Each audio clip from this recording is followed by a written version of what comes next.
नमस्कार बंधुगण, देखुन आमार बागानेर लेबू गाछेर कि अवस्था, कि परिमाण फुल एसेছে। विभिन्न प्रजातिर लेबू गाছে, जेमन এই যে গাছটি এটি 12 মাসি ভিয়েতনামি মাল্টা লেবুর গাছ। এছাড়া যেমন এই যে গাছটি রয়েছে এটি ইয়েলো মাল্টা। এই দিকে রয়েছে দেখুন কি পরিমাণ ফুল এসেছে পাকিস্তানি কমলা লেবুর গাছে। আর লেবু ফুলের গন্ধে চারিদিক মম করছে। আজকে লেবু গাছের উপরে এক প্রতিবেদন করব বলে আপনাদের সামনে উপস্থিত হয়েছি।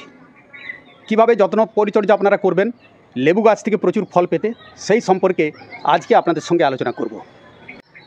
নমস্কার বন্ধুগণ, আপনারা দেখছেন আপনাদের পছন্দের গার্ডেনিং বিষয়ক YouTube channel versatile gardener, unique idea of gardening. বন্ধুগণ, আপনারা দেখলেন আমার লেবু গাছে কী পরিমাণ ফুল এসেছে। প্রতিটি গাছেই এত ফুলে ভরে গেছে। এই অবস্থায় আমরা লেবু গাছের কী ধরনের যত্ন পরিচর্যা করব যাতে আমরা লেবু গাছ থেকে প্রচুর লেবু পেতে পারি। বিভিন্ন প্রজাতির লেবু গাছ যেমন মাল্টা লেবু থেকে শুরু করে মৌসম্বি থেকে শুরু করে এছাড়া যেমন কমলা লেবুর কীভাবে প্রচুর ফল পেতে পারি সেই সম্পর্কেই আজকে আপনাদের সঙ্গে বিস্তারে। লেবু গাছে ফুল আসার পর সেই ফুলকে ফলে পরিণত করা, এটা আমাদের কাছে একটা বিরাট বড় চ্যালেঞ্জের ব্যাপার।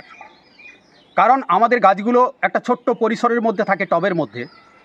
তাই এক্ষেত্রে আমরা যেটা দেখতে পাই সেটা ফুল তো আসে, কিন্তু অনেক সময় দেখা যায় সেই ফুল ঝরে যায়।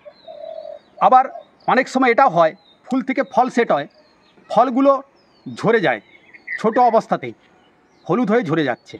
এই সমস্যায় প্রায় সবাই ভোগেন, প্রতিটি ছাদ বাগানি, বিশেষ করে যাদের গাছগুলো টবের মধ্যে থাকে। মাটির গাছে এই সমস্যা তুলনামূলকভাবে কম হয়, কিন্তু টবে রাখা গাছগুলোতে এই সমস্যা দেখতে পাওয়া যায়। আজকের ভিডিওতে আমি আলোচনা করব আপনাদের সঙ্গে যে ফুলগুলোকে আপনারা কিভাবে টিকিয়ে রাখবেন, সেই ফুলগুলো থেকে ফল সেট হওয়া পর্যন্ত আপনারা কি কি যত্ন পরিচর্যা নেবেন, এবং এই যে ফুল ঝরে যাওয়ার কারণ কি সেটাকে আমরা কিভাবে রোধ করব, ফল সেট হয়ে যাওয়ার পর ফলগুলো ঝরে যাওয়ার কারণ কি এবং সেগুলোকে আমরা কিভাবে রক্ষা করব। তো বন্ধুগণ, সেই সম্পর্কে কয়েকটি কারণ এবং তার সমাধান সম্পর্কে আপনাদের সঙ্গে আজ আলোচনা করব। লেবু গাছে ফুল আসার পর সেই ফুল ঝরে যায়, তার একটা বড় কারণ হচ্ছে যেটা নাম্বার 1, সেটা হলো জলের ঠিকমতো ব্যবস্থাপনা না করা, অর্থাৎ ওয়াটার ম্যানেজমেন্ট। শীতের সময় আমরা জানি যে গাছগুলোকে আমরা কষ্টের মধ্যে রাখি, কম পরিমাণ জল দিই যাতে গাছ কষ্টে থাকে, এবং কষ্টে থাকার জন্যেই গাছ থেকে ফুল আসে। ফুল আসার পর এরপর আমরা কি করব না, জলের পরিমাণ আগে যেভাবে আমরা গাছে দিচ্ছিলাম না, এখন কিন্তু সেরকম কার্পণ্য করলে চলবে না। কিন্তু তার মানে এই নয় যে টব ভাসিয়ে 2 বেলা 3 বেলা আপনারা প্রচুর পরিমাণে জল দেবেন, সেটা কিন্তু নয়। তাহলে আমরা জল দেব পরিমিত মাত্রায়, গাছে জলের অভাব রাখবো না। শুধুমাত্র এই জিনিসটা আমরা এখন করব। সেটা কিভাবে দেখুন, আমি আগে হয়তো হাফ মগ জল দিতাম, এখন এই গাছে আমি পুরো 1 মগ বা তার বেশি জল এখন আমি এই গাছে প্রয়োগ করব।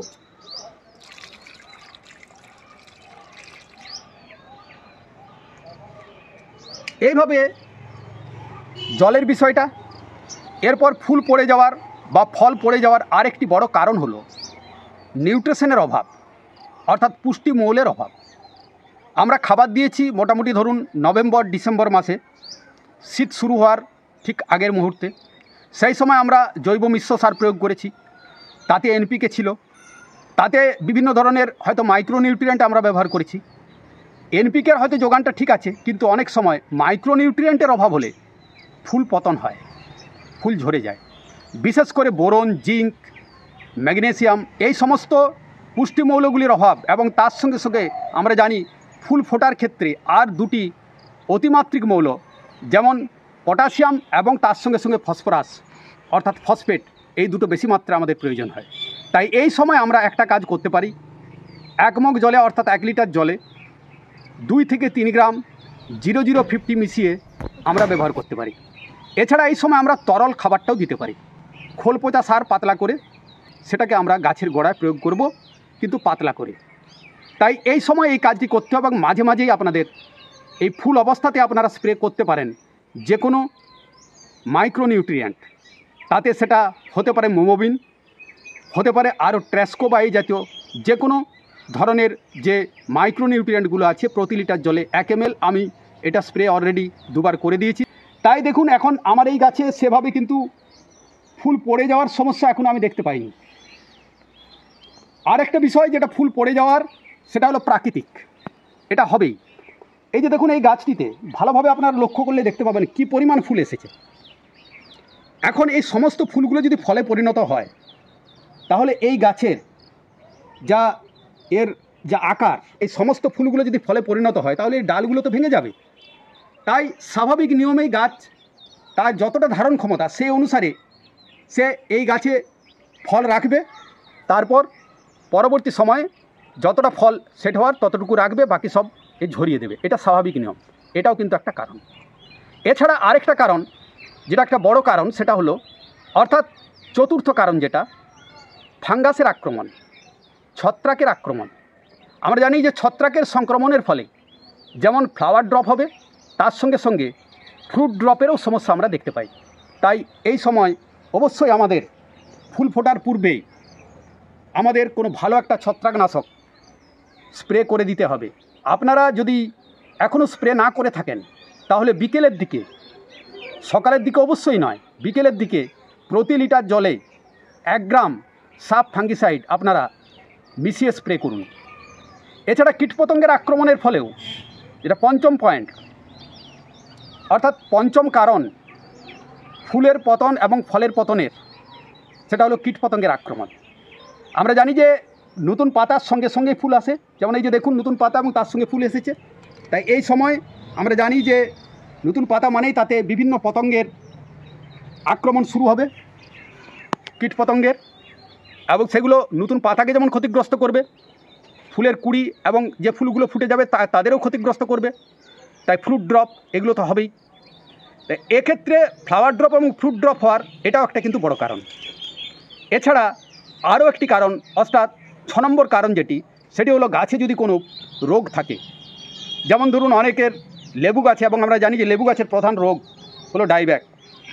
তাই গাছে যদি ডাইব্যাকের সমস্যা থাকে, অর্থাৎ উপর থেকে ডাল শুকিয়ে আসে, সেই অবস্থায় শীতের শেষে গাছে ফুল আসবে, কিন্তু ওই অবস্থায় আপনাদের গাছে ফুল থাকবে না। কারণ গাছ তখন এমন একটা অবস্থাতে স্টেজে থাকে, সে নিজেকে বাঁচানোর চেষ্টা করে, সে অবস্থায় সে তার ফুলগুলোকে ঝরিয়ে দেবে। তাই ডাইব্যাক থাকলে সেক্ষেত্রে আপনারা আশানুরূপ ফলন পাবেন না। তো বন্ধুগণ, এই অবস্থায় আমাদের এই কাজগুলি করতে হবে, অর্থাৎ পরিমিত জল, তার সঙ্গে সঙ্গে যদি এখনও পর্যন্ত আপনারা কোনো মাইক্রোনিউট্রিয়েন্ট স্প্রে না করে থাকেন, অবশ্যই স্প্রে করুন। যে শেষ যে পয়েন্টের কথা আপনাদের বলবো, ফুল পড়ে যাওয়ার যে প্রধান কারণ, তা হলো আমরা জানি যে কীটপতঙ্গের দ্বারা পরাগ মিলন, সেই পরাগ মিলন যদি ঠিকমতো না হয় ফুলের, তাহলেও কিন্তু ফুল পড়ে যাবে। বা ফল সেট হলেও সেই ফল ঠিকমতো যদি পরাগ মিলন না হয়, ফল কিন্তু ঝরে যাবে বা ফুলও ঝরে যাবে। তাই ফুলের পতনের অন্যতম কারণ, বা একদম শুরুর অবস্থাতে ফল পতনের অন্যতম কারণ পরাগ মিলন না হয়। আমরা জানি যে পরাগ মিলনের জন্য কীটপতঙ্গ এর জন্য দায়ী। বিশেষ করে লেবু গাছের ক্ষেত্রে মৌমাছি এবং ওই জাতীয় যে সমস্ত কীটপতঙ্গ, যেগুলোকে আমরা পলিনেটর বলি, যারা পরাগ মিলন ঘটায়, তারা যদি ঠিকমতো না আসে, এমনিতে লেবু ফুলের একটা সুগন্ধ আছে, সেই সুগন্ধে আকৃষ্ট হয়ে বিভিন্ন ধরনের কীটপতঙ্গ, বিশেষ করে মৌমাছি এবং ওই জাতীয় পলিনেটর যারা, তারা আসবে। এক্ষেত্রে আপনারা তাদের আরেকটু আকৃষ্ট করার জন্য আপনারা যে কাজটা করতে পারেন, আমি যে কাজটা করেছি, আজ সকালে আমি সেই কাজটা করেছি। প্রতি লিটার জলে 1 ml মধু মিশিয়ে আপনারা সকালের দিকে স্প্রে করে দেবেন। তাহলে দেখবেন এই গাছে প্রচুর পরিমাণে ফুল ফোটার পর প্রচুর মৌমাছি আসবে, এবং মৌমাছি আসার সঙ্গে সঙ্গে তারা কিন্তু পরাগ মিলনও ঘটাবে। আর আপনারা যেখানে লেবু গাছগুলো রাখবেন, যেমন এই যে দেখুন আমার এখানে রয়েছে প্রচুর ফুলের গাছ, যেমন ডালিয়া থেকে শুরু করে আপনারা দেখতে পাচ্ছেন গাঁদা, বিভিন্ন ধরনের ফুলের গাছ, এবং সেখানেই রয়েছে লেবু গাছগুলো। আমরা জানি যে এই ফুলের ইয়েতে আকৃষ্ট হয়ে বিভিন্ন কীটপতঙ্গ আসবে, এবং তারা অলরেডি আসছে এবং পরাগ মিলন ঘটাচ্ছে। এই কারণে আমি দেখতে পাচ্ছি এখনও পর্যন্ত আমার গাছে ফুলের সেরকম পতন আমি দেখতে পাইনি, কিন্তু স্বাভাবিক নিয়মে বেশ কিছু ফুল, এখানে 70%ও যদি পড়ে যায়, 30%ও যদি থাকে, সেটাই আমার কাছে যথেষ্ট, এবং সেটা একটা বাম্পার ফলন হবে। তো বন্ধুগণ, এই কাজগুলি আপনারা করুন রেগুলারলি। এই কাজগুলি যদি করতে পারেন এই অবস্থায়, ফুল ফোটা অবস্থায়, বা ফুল এখনও পর্যন্ত যদি আপনাদের কাছে না ফুটে থাকে, তাহলে তার পূর্বে যে কাজগুলি আপনাদের বললাম যে কারণগুলি আপনাদের সঙ্গে আলোচনা করলাম, সেই কারণগুলি যদি আপনারা সমাধান করতে পারেন, তাহলে আপনারা আপনাদের লেবু গাছ থেকে যথেষ্ট ফলন পাবেন। আজকের মতো বিদায় নেব। আপনাদের সকলকে আরেকবার আন্তরিক প্রীতি, শুভেচ্ছা, ভালোবাসা জানিয়ে প্রতিবেদনটি ভালো লাগলে অবশ্যই চ্যানেলটি সাবস্ক্রাইব করে আমাদের সঙ্গে থাকবেন, লাইক শেয়ার করবেন, এই অনুরোধ আপনাদের কাছে রইল। নমস্কার।